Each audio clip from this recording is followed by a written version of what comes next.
podcast Une vie powerful.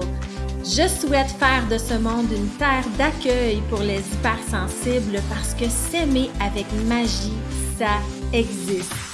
Mon nom est Annie Deschênes, coach, mentor pour entrepreneurs, auteure, visionnaire de Powerful et créatrice de transformation durable.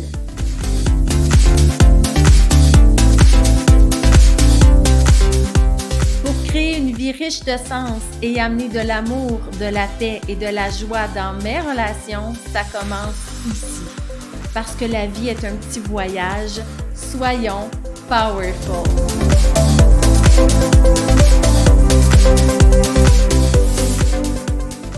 Salut mes belles âmes powerful, très heureuse de vous retrouver dans cet épisode numéro 6 déjà. Le 6 en Ayurveda qui signifie les transformations, les épreuves, les difficultés. Donc, pour celles et ceux qui ne le savent pas, j'ai suivi des cours d'astrologie védique de 2013 à 2016, également en parallèle à ma formation professionnelle en relation d'aide. Donc, c'est sûr que ma passion pour les chiffres, ma passion pour l'astrologie également, viennent parfois teinter mes enseignements. Et cette semaine, samedi le 16 décembre, je vais animer la toute première classe Powerful gratuite grand public. Donc, si vous écoutez cet épisode-là avant samedi, sachez qu'il est tout à fait possible pour vous de nous rejoindre gratuitement. Tout ce que vous avez à faire, c'est de nous contacter au info@commercial-anniedeschênes.ca ou de regarder à la une dans ma communauté Une vie powerful pour ceux et celles qui en font partie sur Facebook. Vous allez retrouver le lien Zoom et vous allez pouvoir vous connecter directement avec nous. Si vous écoutez cet épisode-là et qu'il est dépassé cette date, eh bien, vous allez pouvoir la réécouter en rediffusion. Parce que cette classe Powerful-là, en fait, est directement en lien avec l'épisode d'aujourd'hui. En fait, c'est cette classe-là qui m'a inspiré la thématique le courage de changer. Je trouve que c'est un sujet très pertinent pour nous, les personnalités plus sensibles, plus perceptives, plus empathiques, parce que puisque nous faisons partie d'un 20 à 30% d'humains qui sont nés, parce que je rappelle que l'hypersensibilité, c'est un trait inné, ce n'est pas un choix, ce n'est pas un trouble diagnosticable non plus, ça n'a rien à voir avec un trouble de la santé mentale. D'ailleurs, je vous invite à écouter les autres épisodes pour approfondir davantage ce sujet-là. Mais la haute perceptibilité, en fait, qui est le vrai terme scientifique, c'est un trait inné. Donc, je viens au monde avec cette caractéristique-là. Moi, j'appelle ça ma mécanique humaine et c'est à moi de bien comprendre et de bien saisir les nuances de mon fonctionnement humain en tant qu'être hautement perceptif et hautement sensible. Et le Dr. Aron et d'autres chercheurs scientifiques ont répertorié environ 30% là, au moment où on se parle d'hommes et de femmes qui possèdent ce trait caractéristique-là. Donc, nous faisons partie d'une minorité. Et dans l'histoire de l'humanité, que ce soit à travers l'histoire des peuples, des Premières Nations, que ce soit les femmes, que ce soit les Noirs, on le sait maintenant que l'humain a peur des minorités. Il a peur de prendre sa place, il a peur de l'inconnu, il a peur de ce qui est nouveau, de ce qui est mal compris, de ce qui est différent. Donc, quand on fait partie d'une minorité visible dans une masse, c'est important de comprendre que nous devons intégrer notre culture dans la culture dominante. Donc, je dois comprendre en tant qu'être hypersensible, entre guillemets, bien sûr, que puisque je fais partie d'un 30%, ça se peut que les gens autour de moi ne me comprennent pas, ça se peut qu'ils me jugent plus sévèrement, ça se peut que je me sente différente, bizarre, que j'ai de la difficulté à m'identifier aux gens autour de moi, que l'intégration sociale soit plus difficile, par exemple, que mes fluctuations émotionnelles soient mal comprises, que je puisse être jugée peut-être dramatique. qu'on ait l'impression de marcher sur des œufs, en fait, quand on entre en relation avec nous. Donc, tout ça, ce sont des symptômes que j'entends régulièrement parler par mes clients en thérapie ou dans mes programmes d'accompagnement parce que la réalité, en fait, ce que je leur dis toujours, c'est que n'oublions pas que nous faisons partie d'une minorité et que c'est à nous de nous éduquer à bien comprendre et saisir notre fonctionnement et à transmettre l'information aux gens qui font partie du 70% autour de nous pour créer un pont entre les deux, un pont d'acceptation, un pont de communication, un pont de résilience. Et ça, pour moi, ça demande énormément de courage et c'est pour ça, là, l'entrée en matière. Tout ça pour vous dire que finalement, le courage de changer, c'est tout à fait approprié pour nous. Alors, pour moi, là, dans le courage de changer, il y a deux mots très, très importants. Hein. Il y a le mot courage et il y a le mot changer. Et pour moi, le mot courage, en fait, c'est une énergie. C'est l'énergie de reconnaître ma vérité comme un fait. Donc, je suis ce que je suis, point. C'est à moi de travailler à m'accepter dans ce que je suis et de faire le travail d'introspection et de responsabilisation qui s'impose pour cesser de me victimiser de mon empathie ou de mon hypersensibilité. Alors, avoir du courage, pour moi, c'est que je fais le choix, en fait, d'arrêter de douter de mes intuitions, de nier mes besoins, par exemple, ou d'aller au-delà de mes frontières, hein, pour me faire accepter, pour me sentir incluse dans le groupe, pour avoir le sentiment d'appartenir peut-être à ma famille, à mes amis, à mes pairs. Le premier réflexe humain, c'est de nier notre propre identité, notre propre personnalité, pour se fondre dans la masse et être accepté dans la masse parce que c'est moins souffrant. Donc, avoir du courage, c'est d'oser reconnaître ce fonctionnement-là et de le stopper. Donc, j'accepte et j'assume à partir de maintenant que je suis le créateur de ma vie. Donc, tout commence par moi. Tout ce que je crée, tout ce que je choisis d'être, de faire et d'agir, de penser, va avoir un impact et une conséquence nécessairement sur moi, tout d'abord, et sur les autres autour de moi. Donc, pour moi, là, l'énergie du courage, c'est vraiment une responsabilité à mieux choisir. Et je parlais à mes clients Powerful lors du chalet dernièrement que, en fait, ça, c'est un autre sujet tabou que je pourrais élaborer dans un épisode au complet, là, mais je pense qu'aujourd'hui, dans la société dans laquelle on vit, on a peur d'adresser le fait qu'il y a effectivement des bons choix et des mauvais choix. C'est faux de dire que tout est une expérience, ça va me revenir. Tu sais, si on arrête là un instant pour comprendre que non, parfois là, il y a une leçon à apprendre et j'ai besoin de me responsabiliser, pour éviter la souffrance et diminuer les dégâts. Donc, m'apporter une qualité de vie plus douce, plus légère. Donc, c'est pas vrai que tout est un bon choix et tout est une question d'expérience. Moi, ce que je dis souvent à mes clients, c'est oui, tout est une expérience. Par contre, comment tu peux t'arranger pour faire des choix qui vont faciliter ta qualité de vie, qui vont générer de l'énergie propulsante et créative pour toi et qui vont diminuer les crises émotionnelles, l'intensité, les patterns, les conflits, les non-dits. Donc, on essaye, en grandissant et en se développant, d'améliorer notre sort, donc que notre vie au quotidien devienne de plus en plus douce, de plus en plus agréable, de plus en plus énergisante et propulsante. Ce qu'on veut, c'est une qualité de vie au bout du compte. Et donc, c'est ça pour moi l'énergie du courage. Ça revient à me responsabiliser de mes choix, me responsabiliser aussi de mes émotions, de mon monde intérieur, comprendre que je suis le créateur de ma vie et que la balle est dans mon camp. Ça commence par moi. Les personnes que je choisis autour de moi, là, est-ce qu'elles me ressemblent vraiment?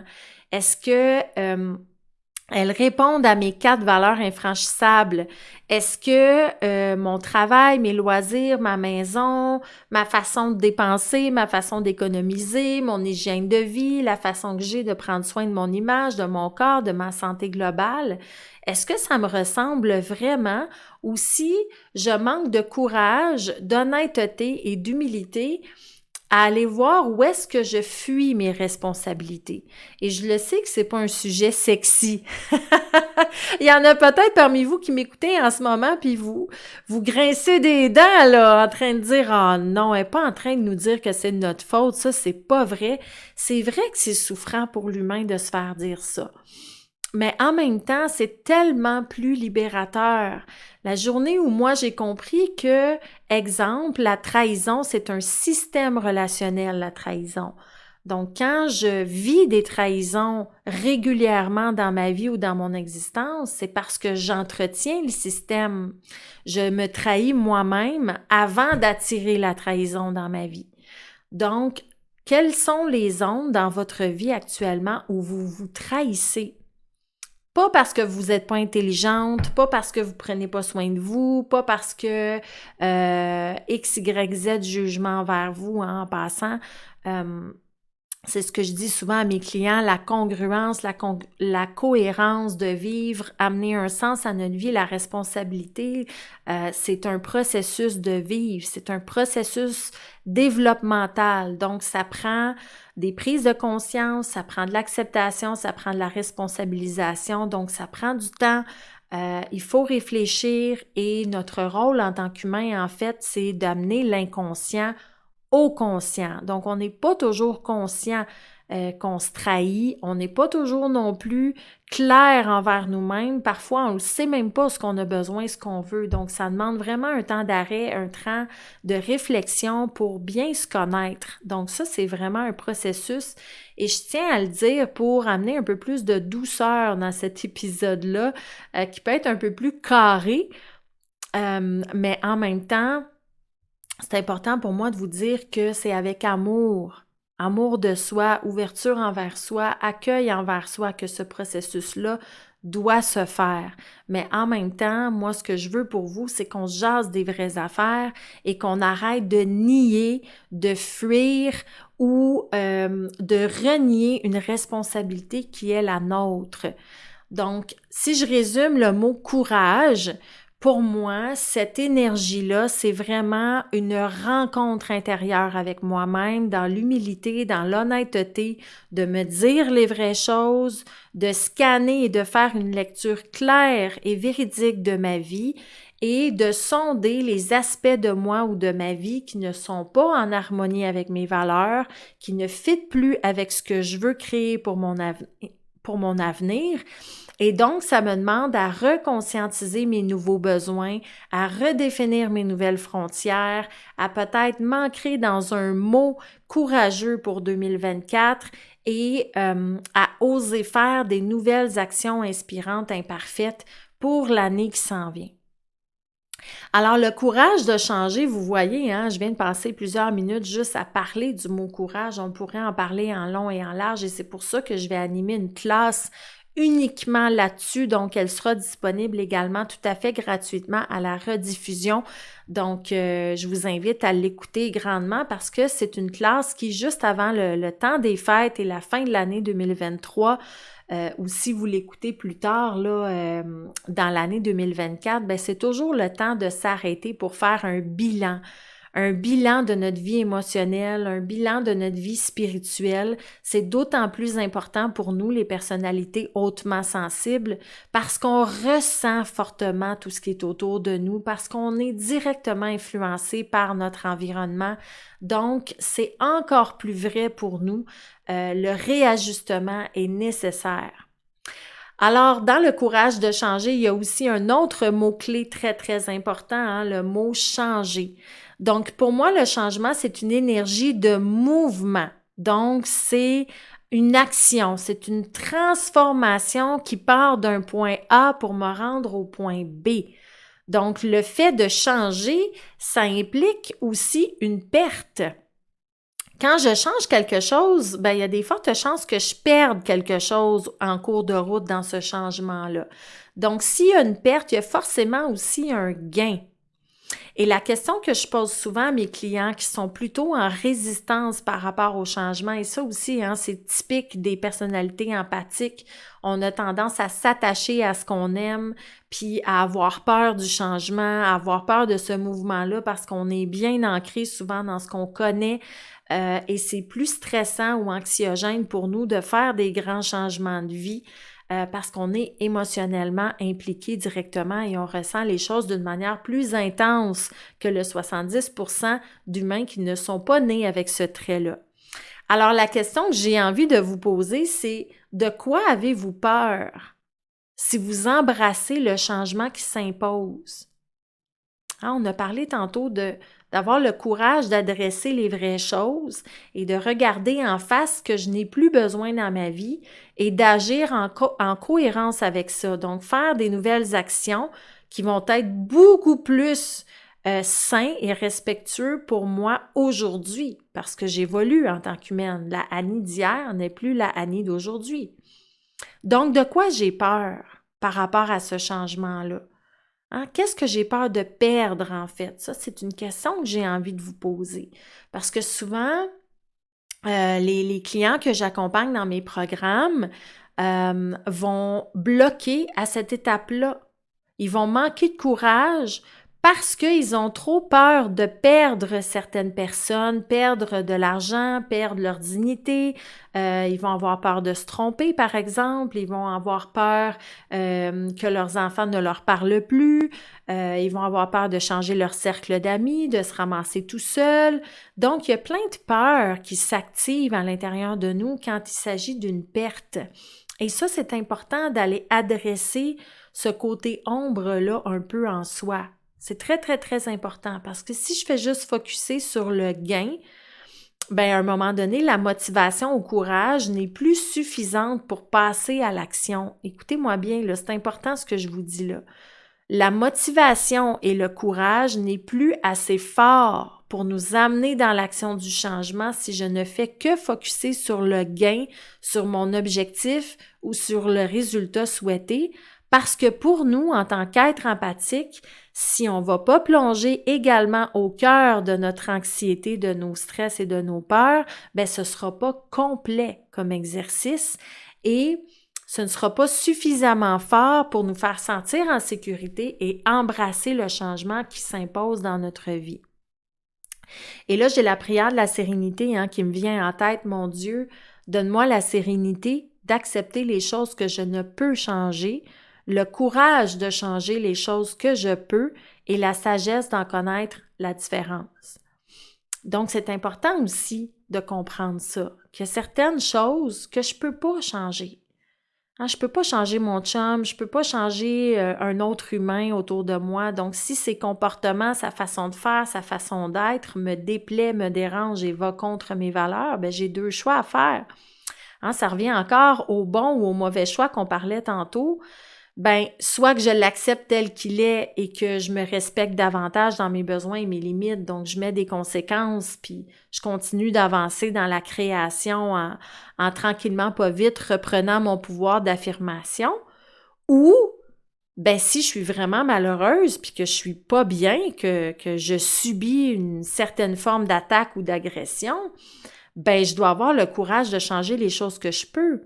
Je peux pas changer cette personne-là, je peux pas lui imposer mes besoins et mes limites. Je peux m'exprimer, je peux m'affirmer, je peux prendre soin de moi, mais il y a une limite à mon bonheur aussi. Donc, si l'autre personne ne me convient réellement plus dans ma vie ou que mon travail me convient plus ou que mes finances me conviennent plus, ben c'est à moi de reprendre la balle au vol, de changer les choses que je peux.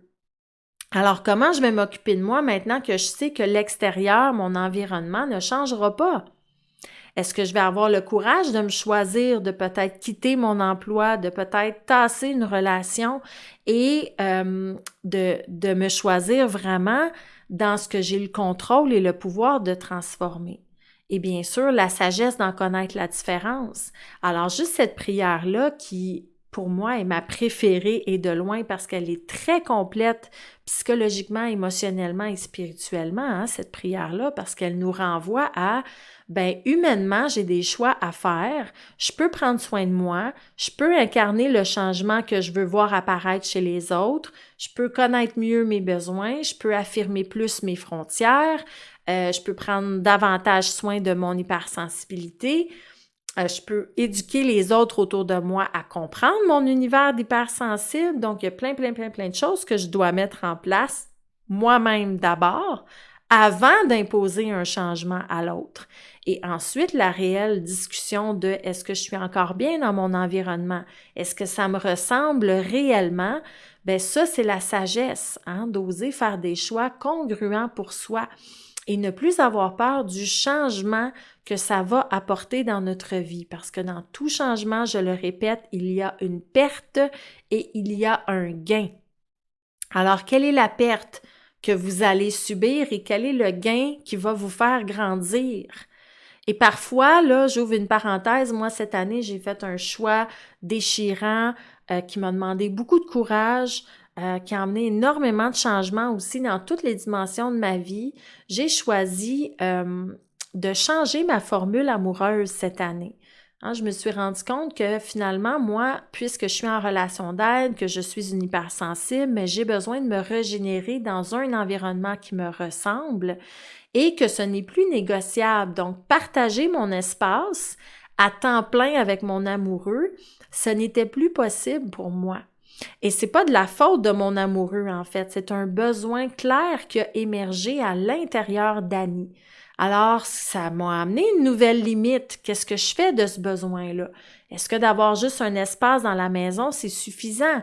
Est-ce que j'ai besoin de déménager dans un nouvel immeuble? Donc, le choix que j'ai fait cette année, c'est de m'acheter un investissement immobilier, de le rénover avec mon amoureux et de m'installer là pour travailler. Donc, mon bureau de pratique maintenant est directement dans mon immeuble et moi aussi, personnellement, je peux vivre là maintenant plusieurs journées par semaine. Donc, ce choix-là a amené des pertes. Hein, la perte de confiance de mon amoureux, ça l'a ébranlé parce que lui, c'est pas son modèle de couple dans sa tête. Un couple vit ensemble sous le même toit. Donc, il a fallu qu'on redéfinisse notre relation amoureuse, hein, qu'on adresse cette conversation-là qui a été difficile pour nous deux. Donc, il a fallu qu'on accepte de perdre, en fait, ce que les autres aussi pensaient de nous, le regard extérieur. Et le gain qu'on a gagné, c'est une relation amoureuse beaucoup plus agréable, beaucoup plus solide, plus cohérente, parce que moi, puisque je prends soin de moi et que je vois mon amoureux ouvert aussi à ce changement-là, qui embrasse ce changement-là, ça nous a solidifié, ça nous a montré qu'on est capable de passer à travers n'importe quoi, que nous sommes un couple résilient. Et que nous pouvons embrasser un changement avec courage, sans s'effondrer, sans se critiquer, sans se mépriser, mais plutôt avec sagesse. Alors, ce que je vous invite là avec cet épisode-là, c'est de faire un bilan honnête de ce que vous ne voulez plus à partir de maintenant dans votre vie. Hein, je vous invite à profiter de cette occasion-là de la fin de l'année pour pivoter l'énergie et reprendre votre pouvoir créateur à générer un nouveau mouvement dans votre vie. Donc, et en terminant cet épisode-là, je vais vous laisser en fait sur une image qui est très forte que j'ai entendue dernièrement là, dans un autre podcast. La personne parlait d'affaires et elle disait, tu sais, si tu veux avancer vite, tu dois laisser tomber les boulets. Tu dois être en mode aérodynamisme. Donc, si je veux aller vite, que je vais être aérodynamique, oui, effectivement, je dois laisser tomber les morceaux qui accrochent dans le vent puis qui m'empêchent d'aller plus vite. Alors, quels seront ces petits morceaux-là de votre vie qui ne sont plus utiles à votre avancement et à votre propulsion cette année? Qu'est-ce que vous allez vouloir changer dans votre vie?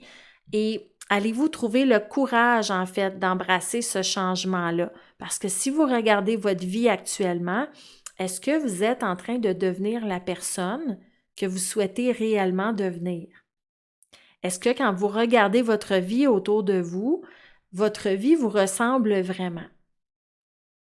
Alors voilà, c'était l'épisode sur le courage de changer. J'espère que ça vous aura fait réfléchir, j'espère que ça vous amènera au cœur de vous-même, que ça vous plongera dans des discussions intéressantes, enrichissantes avec les personnes que vous aimez autour de vous.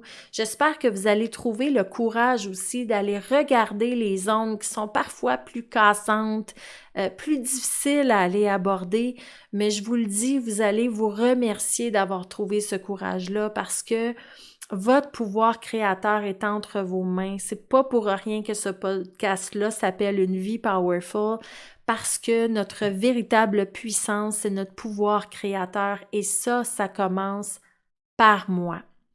Alors, je vous souhaite une excellente fin de journée. Je vous invite à partager ce podcast-là à un maximum de gens. Moi, je souhaite faire de ce monde une terre d'accueil pour les personnalités hautement sensibles. Je souhaite éduquer les deux camps, autant le 70% que le 30% à mieux se comprendre, à mieux s'aimer. Et ça, je ne peux pas y arriver seule. J'ai besoin de vous pour partager ce contenu-là qui est d'une très, très grande valeur. Et je vous invite également à joindre la première classe Powerful gratuite le 16 décembre prochain ou en rediffusion si vous écoutez plus tard cet épisode-là. Contactez-moi au www.anniedeschênes.ca. Toutes les informations s'y trouveront ou par courriel au info@anniedeschênes.ca. Merci, mes belles âmes Powerful. Pour ne rien manquer des prochaines discussions, abonne-toi au podcast. Tu peux aussi me partager ta gratitude en cliquant sur le 5 étoiles ou en laissant un témoignage sur ton écoute. Tu peux aussi me rejoindre au www.anniedeschênes.ca. Merci d'avoir été des nôtres aujourd'hui et je te dis à bientôt, belle âme powerful!